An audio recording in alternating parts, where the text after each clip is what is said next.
Hi guys, welcome back to another video. Thought I'd have a quick chat today about an issue I have seen. I think someone commented on one of my earlier videos saying that the rear-wheel drive F-type suffers from water ingress in the engine bay, and the problem is quite obvious. You've got two vents here and they let water straight into the engine, which Jaguar have combated with the engine cover, and there's a couple of rubber parts which directs the water down the engine, as you can see right here. So this time of year, perfect to demonstrate why this is an issue. Look on the engine cover here, you can see where it's wet, where the water's come through, and then we see this part here, this like a rubber, it's like rubber, I think it's rubber, and it's supposed to direct the water away from the engine. But if you look here, in mine, I haven't actually looked at it, but there's a gap. Oh, sorry. Right there, there's a gap, and that is going to let water straight down onto the fuel injectors. Oh, it's even worse. This is, it's almost like it's come away a little. Yeah, so there's a lot of exposed parts of the engine where water can get in. So what I want to do is address that with some waterproofing. So the main reason I was looking into this, not because I have any issues right now, but I've seen the guy I bought this car from have another car identical to this one. It was absolutely identical, same sort of mileage, same year, and it was a write-off Cat N because someone had tried to replace the fuel injectors and the bolts had snapped off in the head.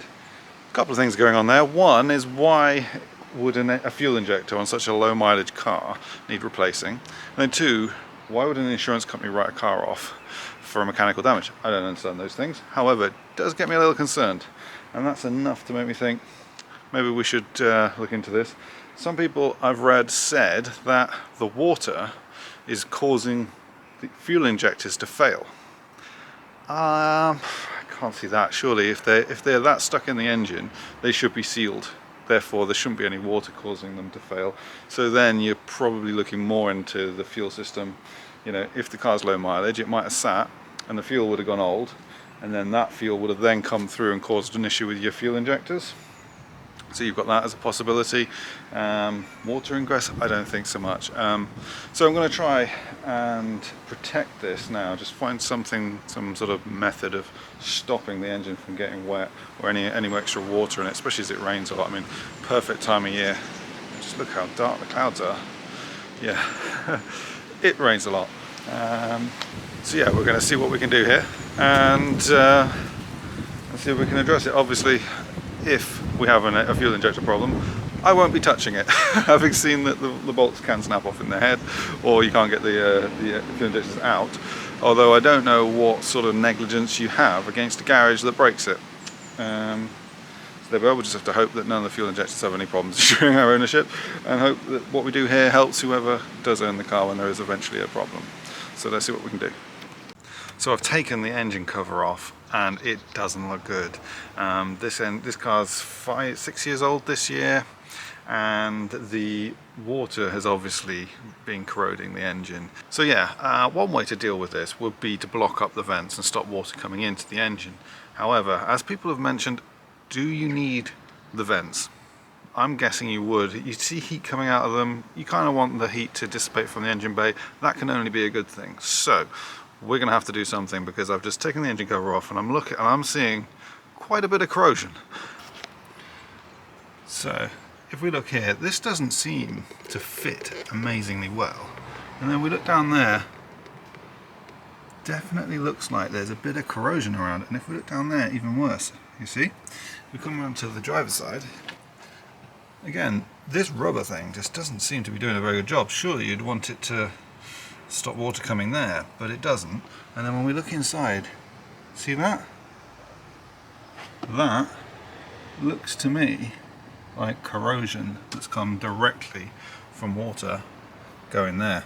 So we're going to have to deal with this now and hope that it hasn't already caused any issues. So seeing as I only just found out about this problem, I haven't actually got anything in particular that's going to fix it. However, I have seen a picture of someone online who just used this. That's what we're going to do for now. It's going to look pretty much the same colour as the engine cover. It's not going to look as good as something else I could come up with sometime in the future, but for now, this is what we're doing. So here we have it, my 5-minute job, which should hopefully save a lot of issues in the future. Let me show you how I've done it.